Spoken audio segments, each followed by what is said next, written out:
Novel لاحاصل، عمیرہ احمد، دوسرا باب۔ Catherine brown نے 16 سال کی عمر میں پہلی بار اپنا جسم فروخت کیا تھا۔ کیوں کیا تھا؟ اگلے 6 سال اس نے یہ سوال خود سے نہیں کیا۔ ہاں، جب وہ پہلی بار مظہر خان سے ملی تو اس نے یہ سوال اپنے آپ سے پوچھا تھا، مگر تب تک بہت دیر ہو گئی تھی۔ ڈسکی ڈمسل کے علاوہ وہ اپنی ہر شناخت کھو چکی تھی۔ روتھ براؤن کا تعلق ایک میتھوڈسٹ فیملی سے تھا، ایک ایسی فیملی سے جہاں لڑکوں کو لڑکیوں سے زیادہ اہمیت دی جاتی تھی، جہاں عورتوں کا کیریئر کے بارے میں سوچنا بھی برا سمجھا جاتا تھا۔ روتھ براؤن کے باپ کو اس بات پر فخر تھا کہ اس نے ایک ایسی لڑکی سے شادی کی جو نہ تو ورکنگ گرل تھی اور نہ ہی زیادہ تعلیم یافتہ تھی۔ شادی کے بعد بھی اس نے اپنی بیوی کو کام نہیں کرنے دیا۔ وہ ایک مکمل ہاؤس وائف تھی۔ روتھ نے بھی ایسے ہی ماحول میں آنکھ کھولی۔ ابتدائی طور پر معمولی تعلیم حاصل کرنے کے بعد وہ ان دنوں ان مردوں میں سے کسی ایک سے شادی کی منتظر تھی جنہیں اس کے ماں باپ نے اس سے ملوایا تھا۔ لیکن اس سے پہلے کہ وہ ان میں سے کسی کے ساتھ شادی کرتی، اس کی ملاقات ایک پاکستانی سے ہوئی۔ وہ اندازہ نہیں کر سکتی تھی کہ اس شخص کی کس چیز نے اسے اپنی جانب متوجہ کیا تھا۔ بہرحال اس نے گھر سے بھاگنے کے بعد اس شخص کے ساتھ رہنا شروع کر دیا۔ روتھ کی فیملی کے لیے یہ ایک شوق سے کم نہیں تھا۔ روتھ اپنی تینوں بہنوں میں سب سے زیادہ بزدل تھی اور اس سے کوئی یہ توقع نہیں کر سکتا تھا کہ وہ اپنے ماں باپ کی مرضی کے خلاف کسی شخص کے ساتھ نہ صرف رہنا شروع کر دے گی بلکہ وہ بھی اس شخص کے ساتھ جو اس کا ہم مذہب تھا، نہ ہی اس کے اپنے ملک سے تعلق رکھتا تھا۔ روتھ اپنی فیملی کے بارے میں ایک بات اچھی طرح جانتی تھی کہ اس کی فیملی والے کبھی بھی اس شخص کے ساتھ اس کی شادی پر تیار نہیں ہوں گے، بلکہ وہ اس پر پابندیاں لگانا شروع کر دیں گے۔ یہی وجہ تھی کہ گھر سے بھاگنے تک اس نے اس شخص کے بارے میں اپنے والدین کو آگاہ نہیں کیا۔ البتہ جانے کے بعد اس نے ایک خط کے ذریعے اپنے والدین کو تمام حالات سے مطلع کیا اور اپنی حرکت کے لیے ان سے معذرت کی۔ اس کے والدین نے اس خط کا کوئی جواب نہیں دیا۔ روتھ کو یہی توقع تھی۔ علیم نامی وہ شخص جس کے ساتھ روتھ گھر سے چلی آئی تھی، اس کے ساتھ بہت زیادہ عرصہ نہیں رہا۔ روتھ نے اس سے شادی سے پہلے اسلام قبول کر لیا تھا۔ اس کا خیال تھا یہ چیز ان کے تعلق کو بہت مستحکم کر دے گی، لیکن ایسا نہیں ہوا۔ کیتھرین کی پیدائش سے پہلے ہی وہ اسے چھوڑ گیا۔ وہ غیر قانونی طور پر انگلینڈ میں رہائش پذیر تھا اور اس شادی کے نتیجے میں وہ اپنے قیام کو قانونی بنانا چاہتا تھا۔ جب وہ اپنے پیپرز بنوانے میں کامیاب ہو گیا تو روتھ کو بتائے بغیر وہ گھر سے غائب ہو گیا۔ روتھ کے لیے اس کا غائب ہونا ناقابل یقین تھا۔ کئی ہفتوں تک وہ پاگلوں کی طرح اسے ہر جگہ ڈھونڈتی رہی جہاں اس کے پائے جانے کا امکان تھا۔ وہ اس کے ان تمام پاکستانی دوستوں سے ملی جن سے وہ شناسا تھی۔ ہر ایک نے علیم کے بارے میں لا علمی کا اظہار کیا۔ وہ یوں غائب ہوا تھا جیسے گدھے کے سر سے سینگ۔ بہت آہستہ آہستہ اسے احساس ہونا شروع ہوا کہ اسے دھوکہ دیا گیا ہے، خوبصورتی اور کمال مہارت کے ساتھ، اور وہ کبھی علیم سے دوبارہ مل نہیں سکے گی کیونکہ وہ اس سے ملنا نہیں چاہتا، اور اس کے تمام دوست اس کے ٹھکانے کے بارے میں اسی طرح لا علمی کا اظہار کرتے رہیں گے۔ وہ جاننے کے باوجود علیم تک پہنچنے میں اس کی کبھی مدد نہیں کریں گے۔ وہ اٹلی چلا گیا ہے، وہ اسپین میں ہے، وہ فرانس منتقل ہو گیا ہے، وہ پاکستان جا چکا ہے۔ وہ ساری عمر اس کے بارے میں ان کے منہ سے یہی جملے سنتی رہے گی۔ روتھ اس وقت صرف 21 سال کی تھی اور اس کی پوری زندگی کی عمارت ایک ہی جھٹکے میں زمین پر آ گری۔ وہ نہ اپنی فیملی کے پاس واپس جا سکتی تھی اور نہ ہی اکیلے رہ سکتی تھی، مگر اسے زندہ رہنے کے لیے کچھ نہ کچھ کرنا ہی تھا۔ کیتھرین کی پیدائش سے کچھ ہفتے پہلے روتھ کے باپ کی ڈیتھ ہو گئی۔ اس کے لیے ایک بلیسنگ ان ڈسگائز تھی۔ باپ کے ہوتے ہوئے وہ کبھی واپس اپنی فیملی کے پاس جانے کا سوچ بھی نہیں سکتی تھی کیونکہ اس کا باپ اس کی شکل تک نہیں دیکھنا چاہتا تھا۔ لیکن باپ کی وفات کے بعد اس کی ماں نے کچھ تامل کے بعد اسے واپس اپنے گھر میں رہنے کی اجازت دے دی۔ اس کی ماں اکیلی ہی اس گھر میں رہتی تھی۔ روت کے تمام بڑے بہن بھائی شادی شدہ اور دوسرے شہروں میں رہائش پذیر تھے۔ کیتھرین نے اپنی پیدائش سے ہوش سنبھالنے تک اپنے گھر میں صرف 2 عورتیں دیکھیں، اپنی ماں اور نانی، اور اس نے ان دونوں عورتوں کو ہمیشہ آپس میں جھگڑتے ہی دیکھا تھا۔ اس کی ماں روت بے تحاشا شراب نوشی کرتی۔ وہ ساری رات کسی بار میں کام کرتی تھی اور صبح گھر پر شراب پیتی رہتی۔ کیتھرین کی نانی نے ہی اس کی پرورش کی، اور اپنی ماں کے ساتھ ہونے والے حادثے کے بارے میں بھی اس کی نانی نے ہی اسے بتایا تھا۔ کیتھرین کبھی یہ جان نہیں پائی کہ اس کی ماں اس سے محبت کرتی ہے یا نفرت۔ روت کے ساتھ اس کا تعلق بہت سرسری سا تھا۔ صرف اسی کے ساتھ نہیں، روت کا ہر ایک کے ساتھ تعلق بہت رسمی سا ہو گیا تھا۔ وہ علیم کو کبھی اپنے ذہن سے نہیں نکال سکی، اور علیم کے بعد وہ اپنی زندگی کو بھی سنبھال نہیں پائی۔ بعض دفعہ وہ کیتھرین کو اپنے ساتھ کہیں باہر لے جاتی، لیکن راستے میں اگر کوئی بھی مسلم یا ایشیائی نظر آتا تو وہ بلند آواز میں اسے گالیاں دینے لگتی، چلانے لگتی، پھر اس پر تھوک دیتی۔ کیتھرین کو اپنی ماں کے ساتھ باہر جانے سے خوف آتا تھا۔ وہ اس ہنگامے سے ڈرتی تھی جو اس کی ماں کہیں بھی کھڑا کر دیتی۔ اس کی ماں نے علیم سے شادی سے پہلے اسلام قبول کیا تھا، مگر علیم کے جانے کے بعد وہ مسلمان رہی تھی، نہ ہی کرسچن۔ کیتھرین نے اپنی 16 سالہ زندگی میں اسے کبھی عبادت کرتے نہیں دیکھا۔ There is no God، خدا کا کوئی وجود نہیں تھا۔ یہ وہ جملہ تھا جو اس نے روت کے منہ سے بار بار سنا تھا، اور خود اپنی نانی کے ساتھ چرچ میں بیٹھے ہوئے بھی یہ جملہ اس کے ذہن میں چکراتا رہتا تھا۔ وہ بچپن سے اپنے مسلمان اور پاکستانی باپ کے بارے میں بہت کچھ سنتی رہی تھی۔ جب روت بہت زیادہ شراب نوشی کر لیتی تب وہ خوب چلاتی اور مسلمانوں کو گالیاں دیتی۔ جب نانی روت کو اس حالت میں دیکھتی تو وہ بھی یہی کرتی، اور کیتھرین اس وقت چپ چاپ اپنے بستر میں لیٹی رہتی۔ وہ نہیں جانتی تھی اسے اپنے باپ سے نفرت تھی یا نہیں، اور اگر کبھی وہ اس کے سامنے آ جاتا تو وہ کیا کرتی۔ مگر ایک چیز بہت واضح تھی، اسے اسلام اور پاکستان کے بارے میں بہت زیادہ دلچسپی ہو گئی تھی۔ شاید ایسا لاشعوری طور پر تھا، یا پھر وہ جان بوجھ کر اس چیز کو پسند کرنے لگی تھی جو اس کی ماں اور نانی کو ناپسند تھی۔ 13 سال کی عمر میں اس کی نانی کی ڈیتھ ہو گئی، اور تب کیتھرین کو پہلی بار اپنی زندگی کی مشکلات کا اندازہ ہوا۔ گھر فیملی پراپرٹی تھا۔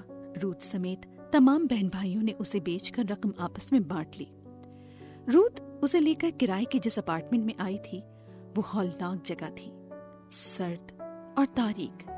وہ ان عمارتوں میں سے ایک تھی جو آہستہ آہستہ خالی کی جا رہی تھی۔ روت شراب نوشی کے بعد بچنے والی رقم سے اس سے بہتر جگہ نہیں پا سکتی تھی، اور کیتھرین کو اس جگہ سے خوف آتا تھا۔ یہ عمارت اس کے اسکول سے اتنی دور تھی کہ کیتھرین نے اسکول چھوڑ دیا۔ وہ یوں بھی ایک اوسط درجے کی طالبہ تھی۔ روت اگر دلچسپی لیتی تو اسے کسی قریبی اسکول میں داخل کروایا جا سکتا تھا، اور پھر شاید کیتھرین اپنی ابتدائی تعلیم مکمل کر لیتی۔ مگر روت کی شراب نوشی ان دنوں اپنے عروج پر پہنچی ہوئی تھی۔ آہستہ آہستہ گھر میں فاقوں کی نوبت آنے لگی، اور تبھی پہلی بار کیتھرین نے گھر سے نکل کر کچھ کرنے کا فیصلہ کیا۔ چند ماہ اس نے ایک فیکٹری کے پیکنگ ڈپارٹمنٹ میں کام کیا۔ پھر روت بیمار ہو گئی، اور کیتھرین نے وقتی طور پر اس کی دیکھ بھال کے لیے وہ جاب چھوڑ دی۔ اس کا خیال تھا کہ بہت جلد روت ٹھیک ہو کر بار جوائن کر لے گی اور وہ اپنے لیے کوئی اور جاب ڈھونڈ لے گی، مگر ایسا نہیں ہوا۔ روت دوبارہ کبھی ٹھیک نہیں ہو سکی۔ اسے معدے کا کینسر تھا، اور جب تک اس کی تشخیص ہوئی اس کی بیماری آخری سٹیج پر پہنچ چکی تھی۔ اس کی بیماری کے دوران ہی اسے بار کی جاب سے بھی فارغ کر دیا گیا تھا۔ کیتھرین نے 6 ماہ کے عرصے میں اپنی ماں کے وجود کو گوشت پوست سے ہڈیوں میں تبدیل ہوتے دیکھا تھا۔ وہ سارا وقت درد سے کراہتی رہتی، اور جب وہ پین کلرز کے زیر اثر نہ ہوتی تو وہ صرف ایک ہی جملہ بولتی رہتی، اس نے مجھے برباد کر دیا۔ کیتھرین میں کبھی اتنی ہمت نہیں ہوئی تھی کہ وہ اس سے پوچھتی کس نے۔ وہ جانتی تھی اس کی ماں کو کس نے برباد کیا تھا۔ 6 ماہ کے عرصے میں وہ اپنی ماں کی جتنی دیکھ بھال کر سکتی تھی اس نے کی۔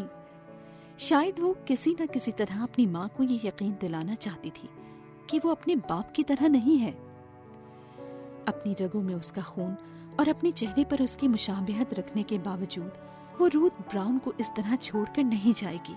وہ نہیں جانتی اس کی خدمت نے اس کی ماں کی تکلیف کو کتنا کم کیا یا بڑھایا، مگر وہ آخری دنوں میں کچھ بھی کہے بغیر خاموشی سے اس کا چہرہ دیکھتی رہتی تھی۔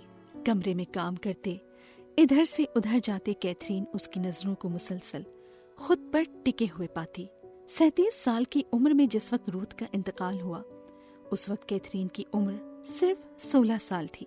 ماں کی وفات کے چند دن بعد اس نے اسی بار میں کام کرنا شروع کر دیا جس بار میں اس کی ماں کام کرتی تھی۔ 6 ماہ کے اس عرصے میں جب وہ روت کی دیکھ بھال کے لیے مستقل طور پر گھر رہی، اس کی مالی حالت بہت کمزور ہو گئی تھی۔ اس پر گھر کے کرائے سمیت بہت سے واجبات اکٹھے ہو گئے تھے۔ بار میں کام کرنے کے ساتھ ساتھ وہ دن کے وقت ایک اور جگہ کام کرتی، مگر اس کے باوجود وہ اپنے سر پر موجود قرض نہیں اتار پا رہی تھی۔ انہی حالات میں اپنے ساتھ بار میں کام کرنے والی ایک لڑکی کے مشورے پر وہ پہلی بار ایک گاہک کے ساتھ گئی۔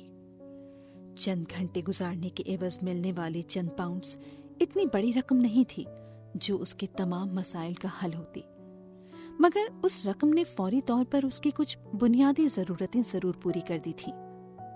اس نے ایک طویل عرصے کے بعد اس رقم سے اچھا کھانا کھایا اور ایک پرانا سویٹر خریدا، اور اس کے بعد گھر آ کر وہ ساری رات روتی رہی۔ جسم میں جانے والا کھانا اور اس پر پہنے جانے والا لباس ہر نقصان کی تلافی نہیں کر سکتے، مگر یہ دونوں چیزیں بہت بڑے نقصان کی وجہ ضرور بن جاتے ہیں۔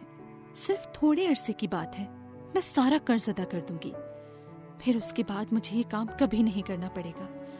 میں کسی بہتر جگہ پر کام تلاش کر لوں گی، میرا ایک بوائے فرینڈ ہوگا، میں اس کے ساتھ رہوں گی، ہم دونوں شادی کر لیں گے، پھر میں کام نہیں کروں گی، گھر پر رہوں گی، اپنے بچوں کی پرورش کروں گی، یہ سب کچھ بھول جاؤں گی۔ میری زندگی میں دوبارہ ایسا وقت کبھی نہیں آئے گا۔ اگلی صبح کام پر جاتے ہوئے اس نے اپنا منہ دھوتے ہوئے سوچا تھا۔ یہ اس کی خوش فہمی تھی۔ وہ جس دلدل میں پیر رکھ چکی تھی وہ دلدل آسانی سے کسی کو اپنے اندر سے نکلنے نہیں دیتی۔ ایک کے بعد دوسرا اور دوسرے کے بعد تیسرا وہ اپنے ہر گاہک کے ساتھ جاتے ہوئے خود کو یہی تسلی دیتی تھی کہ بہت جلد وہ یہ سب کچھ چھوڑ دے گی۔ یہ تکلیف دہ دور اس کے ماضی کا حصہ بن جائے گا۔ 1 سال کے عرصے میں وہ خود پر واجب الادا سارا قرض اتارنے میں کامیاب ہو گئی، مگر تب تک وہ اس علاقے میں اپنی ریپوٹیشن کھو چکی تھی۔ وہ اپنے اسی حوالے سے پہچانی جاتی تھی جس حوالے کو وہ بھلا دینا چاہتی تھی۔ اس نے بار چھوڑ کر ایک سٹور میں سیلز گرل کے طور پر کام کرنا شروع کر دیا، مگر اس کا ماضی اس کے ساتھ ساتھ سفر کر رہا تھا۔ ہر جگہ اسے کوئی نہ کوئی ایسا شخص ضرور مل جاتا جو اس کے پرانے پیشے کے بارے میں اچھی طرح جانتا ہوتا۔ یکے بعد دیگرے اسے بہت سی جگہوں سے نکالا گیا۔ اسے اچھی طرح اندازہ ہو گیا تھا کہ اس علاقے میں رہتے ہوئے وہ اب کسی باعزت زندگی کا خواب دیکھ سکتی ہے، نہ کسی بوائے فرینڈ کا۔ کیتھرین نے وہ شہر چھوڑ دینے کا فیصلہ کیا، مگر اس شہر کو چھوڑ دینے سے پہلے اس کے ساتھ ایک ایسا حادثہ ہوا جس نے اس کے سارے فیصلے بدل دیے۔ 3 باب۔ تاریکی میں اپنے پیروں کے ساتھ سیڑھیوں کو ٹٹولتے ہوئے وہ اوپر کی طرف جا رہی تھی۔ سیڑھیاں بہت ہموار اور چکنی تھیں۔ وہ پیروں سے ان کی لمبائی اور چوڑائی کو ناپتے ہوئے آگے بڑھ رہی تھی۔ اس نے سیڑھیوں پر قدم رکھتے ہوئے سیڑھیوں کی ساخت کے بارے میں سوچنا شروع کر دیا۔ اس کا خیال تھا کہ وہ سیڑھیاں ماربل کی ہیں۔ اس کا سفر جاری تھا۔ ٹھنڈی ہوا کے جھونکوں کی تعداد میں اضافہ ہوتا جا رہا تھا۔ اس رات وہ گھر واپس آیا۔ اپنے بیڈ روم میں آ کر وہ ٹائی کھول رہا تھا جب ملازم اندر آیا۔ اس کے ہاتھ میں اخبار میں لپٹی ہوئی کوئی چیز تھی۔ بیگم صاحبہ نے آپ کے لیے بھجوائی ہے، ڈرائیور دوپہر کو دے کر گیا تھا۔ کیا ہے یہ؟ وہ حیران ہوا۔ پتہ نہیں، میرا خیال ہے کوئی تصویر ہوگی۔ ملازم نے وہ چیز اس کی طرف بڑھاتے ہوئے کہا۔ تصویر؟ زلید الجھا اور پھر اس کے ذہن میں جھماکا ہوا. وہ ڈوری کاٹنے لگا. اسے یاد آ گیا تھا یہ یقیناً اس آرٹسٹ کی بنائی ہوئی کوئی پینٹنگ ہوگی جس کے بارے میں اس نے ممی کو تاکید کی تھی. اس نے اخبار ہٹایا اور وہ مبہوت ہو گیا تھا. بے اختیار اس کے چہرے پر ایک مسکراہٹ نمودار ہوئی. اسے یوں لگا جیسے اس کی تھکن یکدم کہیں غائب ہو گئی ہے. اس نے تصویر کو اٹھا کر ایک کرسی کے ہتھوں پر ٹکا دیا اور خود دور بیٹھ کر اسے دیکھنے لگا. فریم کے بغیر بھی وہ تصویر اس کمرے میں بہت نمایاں لگ رہی تھی. تصویر کا بیک گراؤنڈ اس بار بھی سیاہ تھا اور یوں لگ رہا تھا جیسے وہ سیاہ رنگ آسمان کو ظاہر کر رہا ہے. مٹیالے رنگ کی زمین دکھائی دے رہی تھی جس میں جگہ جگہ دراڑیں تھیں. ایسا لگتا تھا جیسے خشک سالی کی وجہ سے زمین پھٹنا شروع ہو گئی تھی. اس زمین کے بالکل درمیان میں بہت گھنی بیل بل کھاتی ہوئی اوپر آسمان کی طرف جاتی نظر آ رہی تھی. وہ بیل زمین میں پیوست تھی مگر زمین سے کچھ اوپر تک اس بیل پر ایک بھی پتا نہیں تھا. صرف بیل کی آپس میں لپٹی ہوئی برہنہ شاخیں نظر آ رہی تھی. پھر کچھ اوپر چند چھوٹے چھوٹے تازہ سبز پتے نظر آنے لگے تھے اور جوں جوں بیل آسمان کی طرف جا رہی تھی پتوں کی تعداد اور سائز بڑھتا گیا تھا. تازہ سبز کلر اب گہرا سبز ہو گیا تھا. یوں لگ رہا تھا جیسے اوپر آسمان سے کوئی سفید روشنی اس بیل کے بالکل اوپر پڑ رہی تھی اور جہاں تک وہ روشنی پہنچ رہی تھی وہاں تک بیل سرسبز ہو گئی تھی. یا پھر شاید اس روشنی کی وجہ سے بیل نیچے سے اوپر کی بجائے اوپر سے نیچے کی طرف شاداب ہونا شروع ہوئی. سیاہ بیک گراؤنڈ میں اوپر سے بیل کے سبز گھنے پتوں پر پڑنے والی دودھیا روشنی اور سبز پتوں کے دو مختلف شیڈز نے اس تصویر میں کچھ عجیب سا تاثر پیدا کر دیا تھا. زلید اٹھ کر تصویر کے پاس گیا اور اس کا کیپشن دیکھنے لگا. بلیف. وہ کھڑا ہو کر ایک بار پھر اس تصویر اور اس کیپشن کا آپس میں تعلق واضح کرنے کی کوشش کرنے لگا. Desire and belief. خواہش اور ایمان کیا ہے؟ مسٹیسزم یا میٹا فزکس؟ وہ مسکرانے لگا. بیڈ پر پڑا ہوا موبائل اٹھا کر اس نے ممی کا نمبر ملایا. سلام دعا کے بعد نزہت نے اس سے تصویر کے بارے میں پوچھا. Mummy thank you very much, وہ مجھے مل گئی ہے. کیسی لگی تمہیں؟ ممی یہ میں نہیں بتا سکتا. ہر چیز کی تعریف کرنا ممکن نہیں ہوتا مگر میں چاہتا ہوں کہ آپ پینٹر کا پتہ کریں. میں مسز سمیت سے بات کروں گی، انہیں پتا ہوگا کہ یہ پینٹنگ کہاں سے آئی ہے. اس کی قیمت کیا تھی؟ وہی 2000 روپے، آج ہی لے کر آئی ہوں میں، نزہت نے بتایا. اٹس ڈیپلوریبل. یہ آرٹسٹ کیا کر رہا ہے اپنے کام کے ساتھ؟ کوڑیوں کے بھاؤ بیچ رہا ہے. بری سے بری پینٹنگ بھی کسی آرٹ گیلری میں رکھی ہو تو اچھی قیمت لگ جاتی ہے اس کی، اور یہ تو بہت آؤٹ اسٹینڈنگ کام ہے.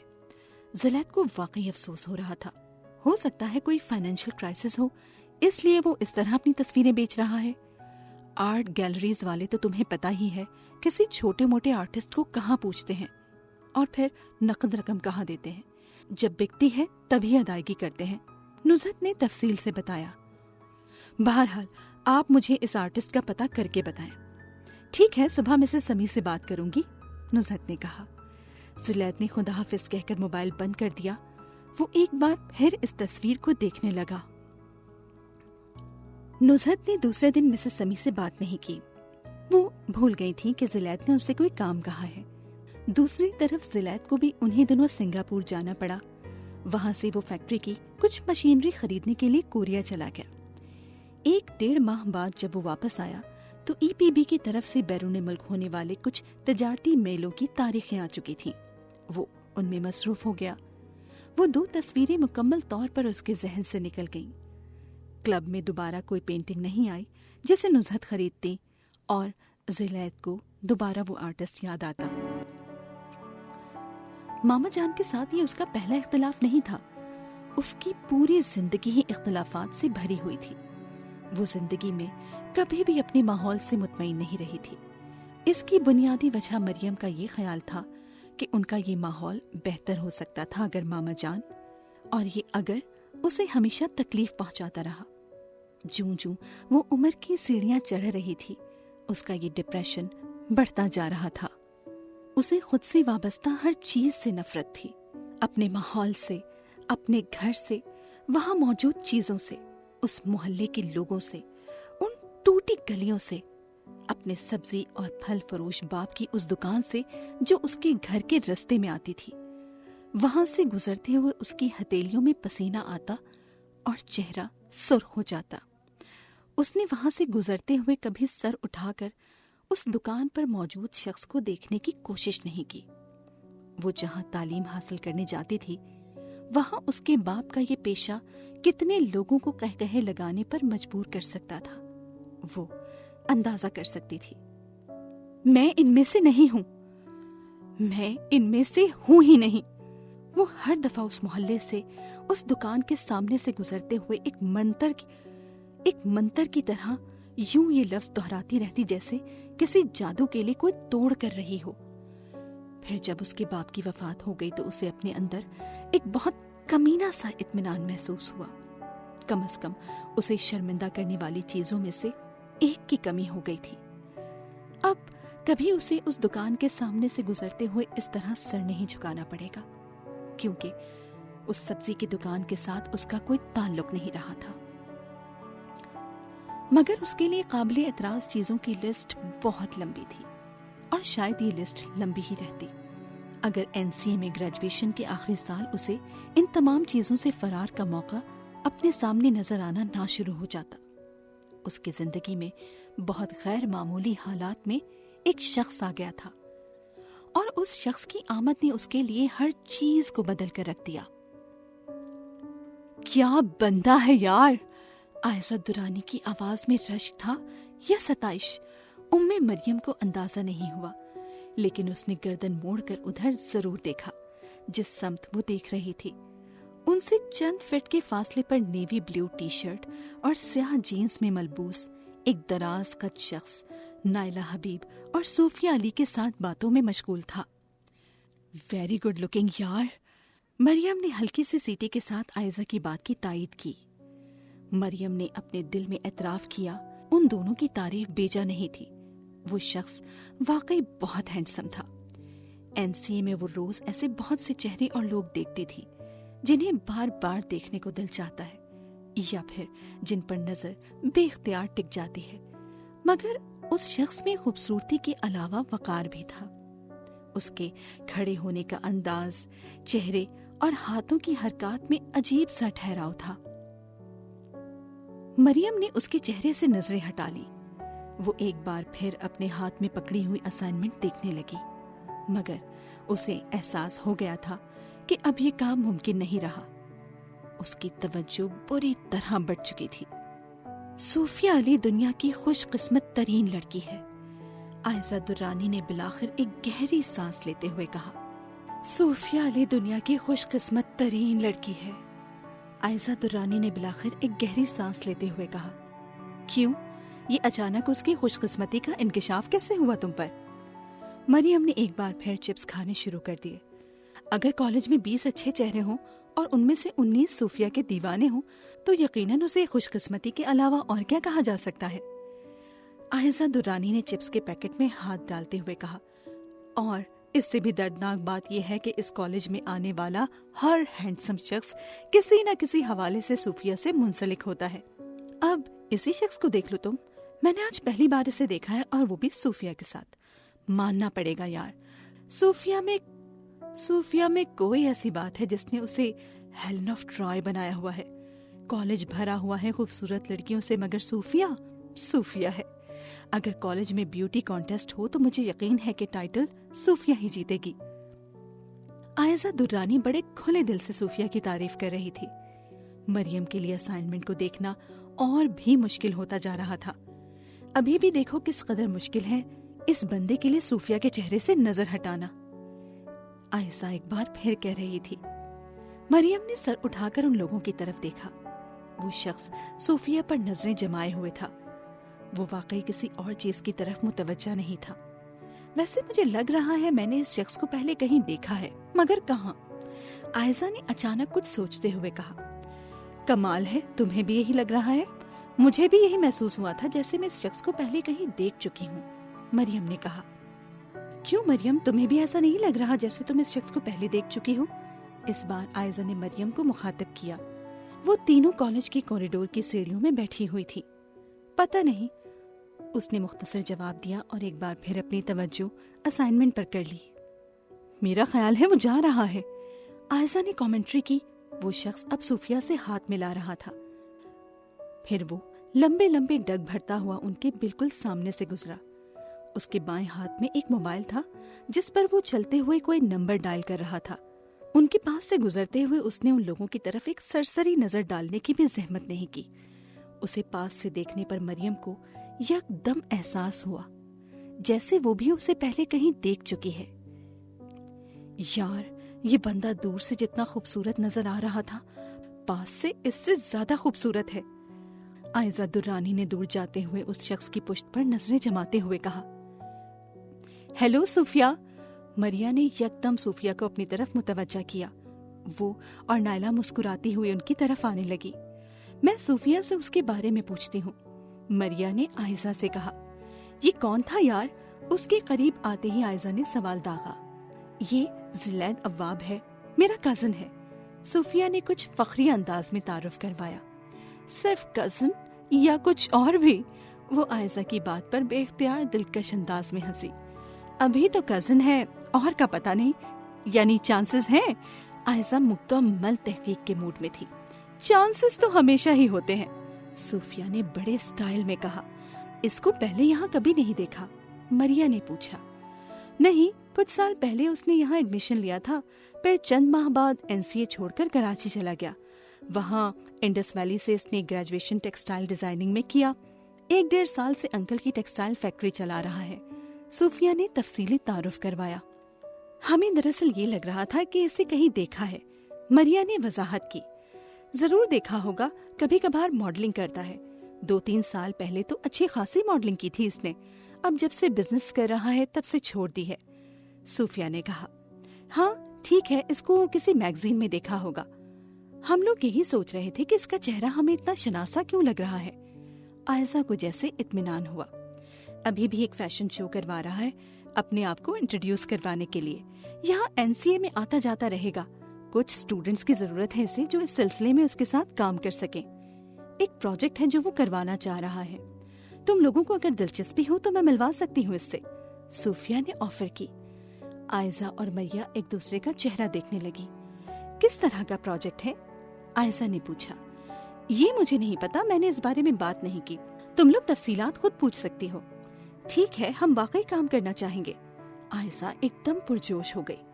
تو پھر اس کا کانٹیکٹ نمبر لکھ لو، صوفیہ نے اس کا کانٹیکٹ نمبر لکھواتے ہوئے کہا۔ عائزہ اور مریا نے اپنے بیگ سے ڈائری نکال لی، جبکہ مریم اس ساری گفتگو کے دوران سر نیچا کیے اسی اسائنمنٹ پر جھکی رہی۔ وہ واضح طور پر صوفیہ کو نظر انداز کر رہی تھی اور صوفیہ نے بھی یہی کیا تھا۔ یہ اس کے گھر کا نمبر ہے، رات کو 10 بجے کے بعد وہ اس نمبر پر مل سکتا ہے، اور یہ اس کا موبائل نمبر ہے۔ صوفیہ نے بڑی روانی سے دونوں نمبر زبانی دہرائے۔ تم لوگ میرا ریفرنس دے کر اس سے بات کر سکتی ہو، میں اس کو تم لوگوں کے بارے میں بریف کر دوں گی۔ مجھے تھوڑا کام ہے، میں جا رہی ہوں۔ صوفیہ نائلہ کے ساتھ چلی گئی۔ مریم، تم نے نمبر نوٹ کر لیا؟ عائزہ کو اچانک مریم کا خیال آیا۔ نہیں، کیوں؟ تمہیں تو ایسے پروجیکٹس میں خاصی دلچسپی ہوتی ہے، اور تمہاری شہرت تو ایسے پروجیکٹس کے حوالے سے خاصی اچھی ہے۔ عائزہ کو تعجب ہوا۔